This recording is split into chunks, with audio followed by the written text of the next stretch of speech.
नमस्कार। खबरों के इस बुलेटिन में तुहाडा स्वागत है। मैं हरमन शंकर। पहला पेश ने चोणवीं खबरां।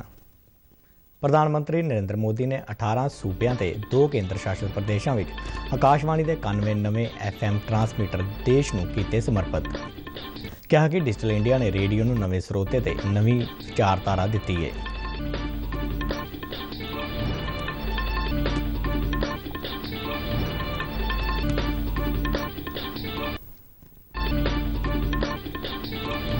प्रधानमंत्री नरेंद्र मोदी ने अकाली आगू प्रकाश सिंह बादल नूं संवेदनावां नाल भरी एक जिंदा दिल शख्सियत दस्सिया।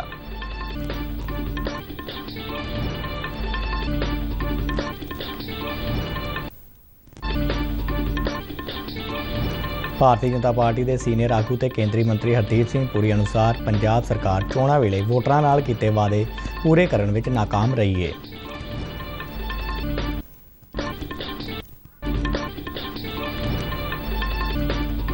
पंजाब स्कूल सिक्ख्या बोर्ड ने 8वीं जमात का नतीजा ऐलानिया। बुढलाडा के सरकारी कन्या सीनियर सैकेंडरी स्कूल दीआं विद्यार्थियां 100% नंबर लैके पहले ते दूजे स्थान ते रहियां। तीजा स्थान लुधियाना जिले के बसियां दे गुरु Nanak public senior secondary school की विद्यार्थियों नूं मिलिया। ते हुण खबरां विस्तार नाल। प्रधानमंत्री नरेंद्र मोदी ने देश में रेडियो प्रसारण होर वधाउण लई अज 85 जिलिਆਂ ਵਿੱਚ 100 वाट के 91 FM ट्रांसमीटर का वर्चुअल माध्यम राਹੀਂ उद्घाटन किया। इस नाल ऑल इंडिया रेडियो की FM सेवा होर 2 करोड़ लोगों तक पहुँच सकेगी।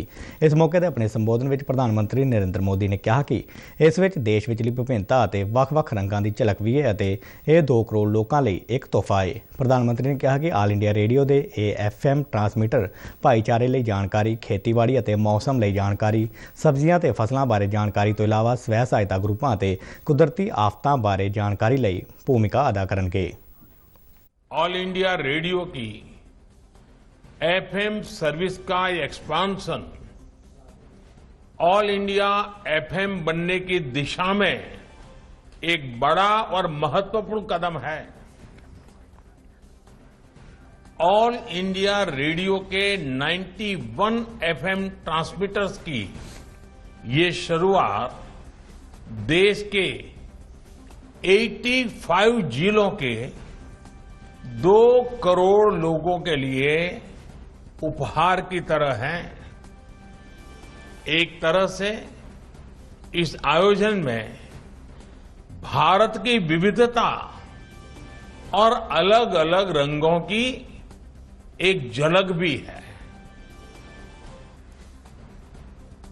जिन जिलों को कवर किया जा रहा है, प्रधानमंत्री नरेंद्र मोदी ने कहा कि इस विस्तार का लाभ सब तो वध उत्तर पूर्वी भारत में रहने वाले लोगों को होगा। इसका काफी लाभ हमारे नॉर्थ ईस्ट के भाई बहनों को होगा, युवा मित्रों को होगा।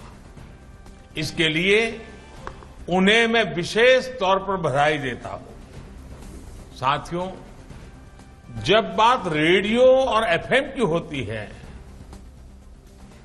तो हम जिस पीढ़ी के लोग हैं, हम सबका रिश्ता एक भावुक श्रोता का भी है। और मेरे लिए तो ये भी खुशी है कि मेरा रिश्ता एक होस्ट का भी बन गया है। प्रधानमंत्री ने कहा कि 2 दिन बाद वो रेडियो ते प्रसारित किए जाते अपने प्रोग्राम मन की बात की 100वीं कड़ी पेश करन जा रहे हैं। उन्होंने कहा कि देशवासियों नाल अजिहा भावनात्मक जुड़ा रेडियो राਹੀਂ संभव सी। इस मौके सूचना ते प्रसारण मंत्री अनुराग सिंह ठाकुर ने कहा कि यह ट्रांसमीटर 2 केंद्र शासित प्रदेशों ते 18 सूबਿਆਂ के कोने-कोने तक FM की कवरेज पहुँचाउणगे ਅਤੇ सरकार ਦੀਆਂ उपलब्धियां ते नीतियां ਅਤੇ मनोरंजन ते खेड बारे जानकारी लोगों तक पहुँचाउण ਲਈ एक माध्यम भी होणगे। बहुत बड़ी तादाद में युवा आबादी 62% के लगभग मन की बात को सुनते हैं। तो जो लगता था कि रेडियो के बाद टेलीविजन, OTT प्लेटफॉर्म, इंटरनेट के आने के बाद क्या रेडियो की भूमिका क्या रहेगी, आपके मन की बात ने सबके मन को छुआ भी है, दिल को छुआ है और उन लोगों की उपलब्धियों को भी जन जन तक पहुंचाने का काम किया है। प्रधानमंत्री नरेंद्र मोदी ने पंजाब के साबका मुख्यमंत्री स्वर्गीय प्रकाश सिंह बादल ते रोजाना अखबारों में एक लेख लिखा। ਪ੍ਰਧਾਨ ਮੰਤਰੀ ਨੇ ਇਹ ਲੇਖ ਸਾਂਝਾ ਕਰਦਿਆਂ ਕਿਹਾ ਕਿ 25 ਅਪ੍ਰੈਲ ਦੀ ਸ਼ਾਮ ਨੂੰ ਜਦੋਂ ਉਹਨਾਂ ਨੂੰ ਸਰਦਾਰ ਪ੍ਰਕਾਸ਼ ਸਿੰਘ ਬਾਦਲ ਦੇ ਸਵਰਗਵਾਸ ਦੀ ਖਬਰ ਮਿਲੀ ਤਾਂ ਮਨ ਬਹੁਤ ਦੁਖੀ ਹੋਇਆ। ਉਹਨਾਂ ਦੇ ਦੇਹਾਂਤ ਨਾਲ ਮੈਂ ਇੱਕ ਪਿਤਾ ਸਮਾਨ ਵਿਅਕਤੀ ਨੂੰ ਗਵਾ ਦਿੱਤਾ ਹੈ, ਜਿਨ੍ਹਾਂ ਨੇ ਦਹਾਕਿਆਂ ਤੱਕ ਉਹਨਾਂ ਦਾ ਮਾਰਗਦਰਸ਼ਨ ਕੀਤਾ। ਪ੍ਰਧਾਨ ਮੰਤਰੀ ਨੇ ਕਿਹਾ ਕਿ ਇੱਕ ਤਰ੍ਹਾਂ ਵੇਖਿਆ ਜਾਵੇ ਤਾਂ ਉਹਨਾਂ ਨੇ ਭਾਰਤ ਅਤੇ ਪੰਜਾਬ ਦੀ ਰਾਜਨੀਤੀ ਨੂੰ ਅਜਿਹਾ ਸਰੂਪ ਦਿੱਤਾ ਜਿਹੜਾ ਆਪਣੇ ਆਪ ਵਿੱਚ ਅਦਭੁਤ ਹੈ। ਭਾਰਤ ਦੇ ਇਤਿਹਾਸ ਵਿੱਚ ਸਰਦਾਰ ਪ੍ਰਕਾਸ਼ ਸਿੰਘ ਬਾਦਲ ਇੱਕ ਵੱਡੇ ਕਿਸਾਨ ਨੇਤਾ ਦੇ ਤੌਰ ਤੇ ਜਾਣੇ ਜਾਣਗੇ। ਖੇਤੀ ਅਤੇ ਕਿਸਾਨ ਉਹਨਾਂ ਦੇ ਦਿਲ ਵਿੱਚ ਰਚੇ ਵਸੇ ਸਨ। ਪ੍ਰਧਾਨ ਮੰਤਰੀ ਨੇ ਪ੍ਰਕਾਸ਼ ਸਿੰਘ ਬਾਦਲ ਦੇ ਸਿਆਸੀ ਜੀਵਨ ਨੂੰ ਯਾਦ ਕਰਦਿਆਂ ਕਿਹਾ ਕਿ ਬਾਦਲ ਸਾਹਿਬ ਇੱਕ ਹਰਮਨ ਪਿਆਰੇ ਨੇਤਾ ਸਨ। ਉਹ ਇੱਕ ਸਿਆਸੀ ਦਿੱਗਜ ਸਨ ਜਿਹੜੇ ਪੰਜਾਬ ਦੇ ਸਭ ਤੋਂ ਘੱਟ ਉਮਰ ਦੇ ਮੁੱਖ ਮੰਤਰੀ, ਇੱਕ ਕੇਂਦਰੀ ਕੈਬਨਿਟ ਮੰਤਰੀ ਅਤੇ ਦੁਨੀਆ ਭਰ ਦੇ ਕਰੋੜਾਂ ਪੰਜਾਬੀਆਂ ਦੇ ਦਿਲਾਂ ਤੇ ਰਾਜ ਕਰਨ ਵਾਲੇ ਵਿਅਕਤੀ ਸਨ। ਪ੍ਰਧਾਨ ਮੰਤਰੀ ਮੋਦੀ ਨੇ ਲੇਖ ਵਿੱਚ ਇਸ ਗੱਲ ਦਾ ਜ਼ਿਕਰ ਕੀਤਾ ਕਿ ਉਹ ਗਰਮਜੋਸ਼ੀ ਦੇ ਨਾਲ-ਨਾਲ ਸੰਵੇਦਨਾਵਾਂ ਨਾਲ ਭਰੇ ਇੱਕ ਜ਼ਿੰਦਾ ਦਿਲ ਸ਼ਖਸੀਅਤ ਸਨ। ਹਰ ਕੋਈ ਉਹਨਾਂ ਦੀ ਸਿਆਣਪ ਅਤੇ ਹਸਮੁਖ ਸੁਭਾਅ ਤੋਂ ਪ੍ਰਭਾਵਿਤ ਹੋਇਆ। ਉਹਨਾਂ ਕਿਹਾ ਕਿ ਬਾਦਲ ਸਾਹਿਬ ਦੀ ਗਊਸ਼ਾਲਾ ਵਿੱਚ ਵਿਸ਼ੇਸ਼ ਰੁਚੀ ਸੀ। ਪਾਣੀ ਦੀ ਸੰਭਾਲ, ਪਸ਼ੂ ਪਾਲਣ ਅਤੇ ਡੇਅਰੀ ਸਮੇਤ ਕਈ ਮੁੱਦਿਆਂ ਤੇ ਉਹਨਾਂ ਦਾ ਮਾਰਗਦਰਸ਼ਨ ਪ੍ਰਾਪਤ ਹੋਇਆ। NDA ਸਰਕਾਰ ਆਉਣ ਤੋਂ ਬਾਅਦ ਵੀ ਉਹਨਾਂ ਦੇ ਤਜਰਬਿਆਂ ਦਾ ਲਾਭ ਮਿਲਦਾ ਰਿਹਾ। ਪ੍ਰਧਾਨ ਮੰਤਰੀ ਨੇ ਲਿਖਿਆ ਕਿ ਰਾਸ਼ਟਰ ਲਈ ਪ੍ਰਕਾਸ਼ ਸਿੰਘ ਬਾਦਲ ਦਾ ਯੋਗਦਾਨ ਅਮਿੱਟ ਹੈ। ਉਹ ਅੱਜ ਭਾਵੇਂ ਸਾਡੇ ਵਿੱਚ ਨਹੀਂ ਨੇ, ਪਰ ਉਹਨਾਂ ਦੀ ਸ਼ਖਸੀਅਤ ਅਤੇ ਉਹਨਾਂ ਦੇ ਕਾਰਜ ਹਮੇਸ਼ਾ ਸਾਨੂੰ ਸਾਰਿਆਂ ਨੂੰ ਪ੍ਰੇਰਿਤ ਕਰਦੇ ਰਹਿਣਗੇ। ਪ੍ਰਧਾਨ ਮੰਤਰੀ ਮੋਦੀ ਨੇ ਕਿਹਾ ਕਿ ਉਹਨਾਂ ਦੀ ਕਮੀ ਤਾਂ ਸਾਨੂੰ ਜ਼ਰੂਰ ਮਹਿਸੂਸ ਹੋਵੇਗੀ, ਪਰ ਇਹ ਵੀ ਸੱਚ ਹੈ ਕਿ ਉਹ ਹਮੇਸ਼ਾ ਸਾਡੇ ਦਿਲਾਂ ਵਿੱਚ ਜ਼ਿੰਦਾ ਰਹਿਣਗੇ। ਸੂਰਜ ਤੋਂ ਨਿਕਲਣ ਵਾਲੀ ਰੇਡੀਏਸ਼ਨ ਬਿਜਲੀ ਪੈਦਾ ਕਰਨ ਦੇ ਸਮਰੱਥ ਹੈ। ਜੇਕਰ ਸਹੀ ਢੰਗ ਨਾਲ ਵਰਤੋਂ ਕੀਤੀ ਜਾਵੇ ਤਾਂ ਇਹ ਬਹੁਤ ਜ਼ਿਆਦਾ ਫੈਲਿਆ ਹੋਇਆ ਸਰੋਤ ਹਵਾ ਪ੍ਰਦੂਸ਼ਣ ਜਾਂ ਗ੍ਰੀਨ ਹਾਊਸ ਗੈਸਾਂ ਪੈਦਾ ਕੀਤੇ ਬਿਨਾਂ ਭਵਿੱਖ ਦੀਆਂ ਸਾਰੀਆਂ ਊਰਜਾ ਜ਼ਰੂਰਤਾਂ ਪੂਰਾ ਕਰਨ ਲਈ ਸਮਰੱਥਾ ਰੱਖਦਾ ਹੈ। 30 ਅਕਤੂਬਰ 2022 ਨੂੰ ਪ੍ਰਸਾਰਿਤ ਮਨ ਕੀ ਬਾਤ ਪ੍ਰੋਗਰਾਮ ਵਿੱਚ ਪ੍ਰਧਾਨ ਮੰਤਰੀ ਨੇ ਭਾਰਤ ਵਿੱਚ ਸੂਰਜੀ ਊਰਜਾ ਦੇ ਦਾਇਰੇ ਦਾ ਜ਼ਿਕਰ ਕੀਤਾ। भारत आज अपने पारंपरिक अनुभवों को आधुनिक विज्ञान से जोड़ रहा है। तभी आज हम सौर ऊर्जा से बिजली बनाने वाले सबसे बड़े देशों में शामिल हो गए हैं। सौर ऊर्जा से कैसे हमारे देश के गरीब और मध्यम वर्ग के जीवन में बदलाव आ रहा है, वो भी अध्ययन का विषय है।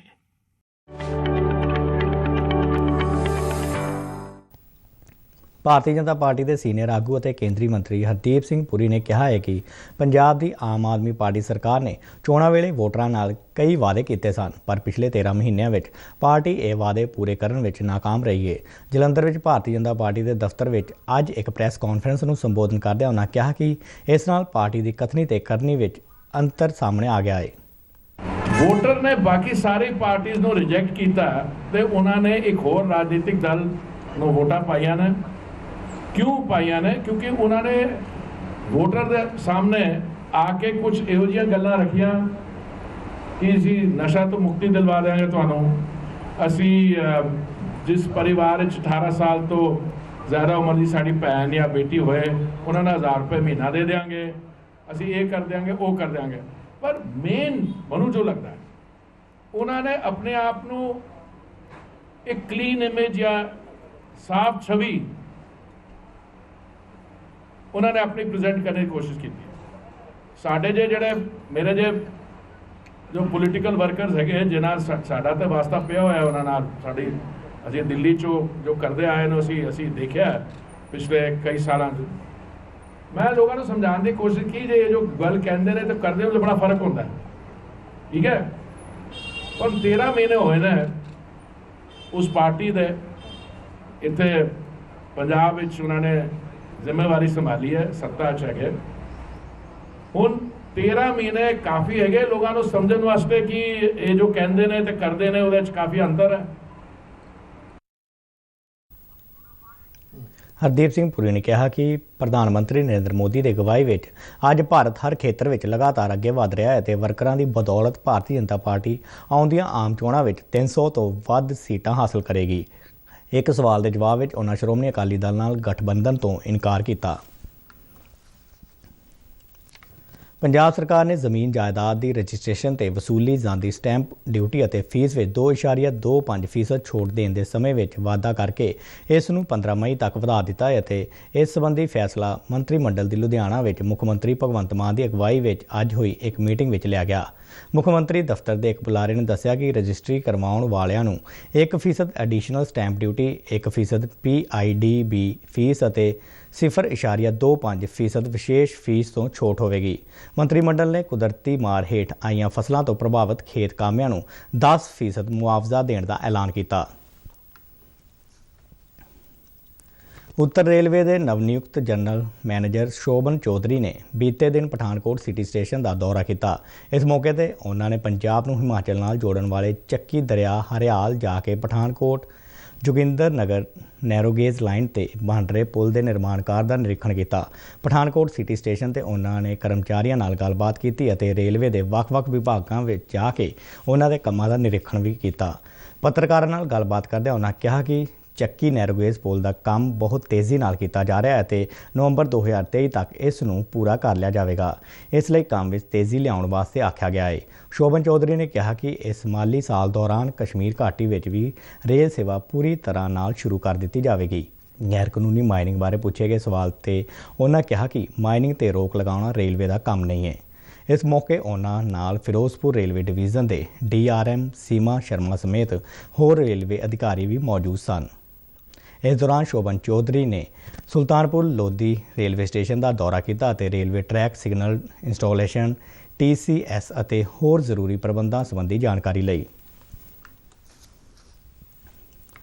पंजाब स्कूल सिक्ख्या बोर्ड ने 8वीं जमात के नतीजे का अज ऐलान कर दिता है। मानसा जिले के सरकारी कन्या सीनियर सैकेंडरी स्कूल बुढलाडा की लवप्रीत कौर ने पहला, इसे स्कूल की गुरअंकित कौर ने दूजा और Guru Nanak public senior secondary school Basia जिला लुधियाना की समरप्रीत कौर ने तीजा स्थान हासिल किया है। पहलियां दो थावां ते आउण वालियां विद्यार्थियों ने 100% अंक हासिल किए ने। इस परीक्षा में कुल 2,98,127 विद्यार्थी हाजिर हुए, जिन्हां विचों 2,92,206 पास हुए। इस तरह यह नतीजा 98.201% रहा। इस नतीजे का पूरा वेरवा कल सवेरे 10 बजे तो पंजाब स्कूल सिक्ख्या बोर्ड की वैबसाइट पर वेख्या जा सकता है। सीमा सुरक्षा बल ने अमृतसर जिले के सरहदी पिंड कक्कड़ विखे अज सवेरे एक विशेष मुहिम दौरान नशीलियां वस्तां के 5 पैकेट बरामद किए हैं। बल ने एक बुलारे ने जलंधर में दस्या कि इसका वजन 8 किलोग्राम है और ये पिंड के खेतों में पे हुए सन। समझा जाता है कि ये नशीलियां वस्तां एक ड्रोन राही इलाके में सुटिया गई। बल ने इन्हां वस्तां नूं बरामद करके पाकिस्तान वालों नशीलियां वस्तां भेजण दे कीते जा रहे एक यतन नूं नाकाम कर दिता। मौसम विभाग ने अगले 5 दिनों दौरान पंजाब में मौसम के खराब रहने की गल आखदियां येलो अलर्ट जारी किया है। 28 अप्रैल लई गुरदासपुर, अमृतसर, तरनतारन, हुशियारपुर, नवांशहर, कपूरथला, जलंधर, रूपनगर और SAS नगर जिलों को छड्ड के होरनां जिलों में गरज चमक नाल छिट्टे पैण और 40 तो 50 किलोमीटर प्रति घंटे की रफ्तार नाल तेज़ हवावां चलण की चेतावनी जारी की है। इस दौरान 1 ते 2 मई को कई जिलों में गड़ेमारी भी हो सकती है।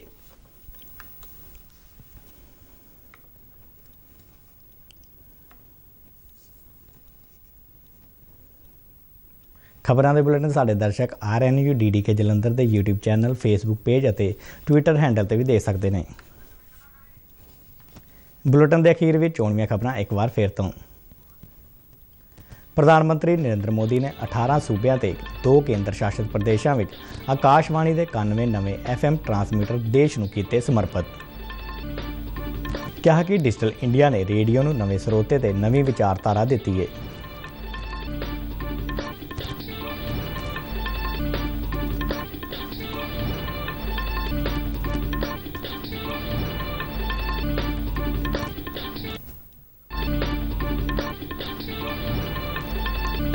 प्रधानमंत्री नरेंद्र मोदी ने अकाली आगू प्रकाश सिंह बादल को संवेदनावां नाल भरी एक जिंदा दिल शख्सियत दस्या।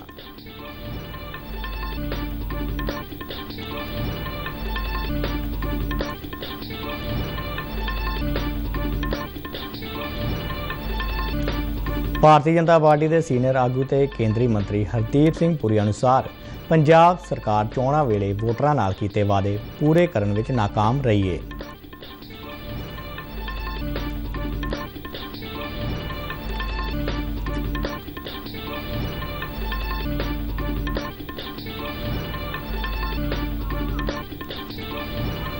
पंजाब स्कूल सिक्ख्या बोर्ड ने 8वीं जमात का नतीजा ऐलानिया। बुढलाडा के सरकारी कन्या सीनियर सैकेंडरी स्कूल दीयां विद्यार्थियां 100% नंबर लैके पहले ते दूजे स्थान पर रही। ਤੀਜਾ ਸਥਾਨ ਲੁਧਿਆਣਾ ਜ਼ਿਲ੍ਹੇ ਦੇ ਬਸੀਆਂ ਦੇ Guru Nanak public senior secondary school ਦੀ ਵਿਦਿਆਰਥਣ ਨੂੰ ਮਿਲਿਆ। ਤੇ ਇਸ ਦੇ ਨਾਲ ਹੀ ਖਬਰਾਂ ਦਾ ਇਹ ਬੁਲੇਟਿਨ ਖਤਮ ਹੁੰਦਾ ਹੈ। ਇਜਾਜ਼ਤ ਦਿਓ। ਨਮਸਕਾਰ।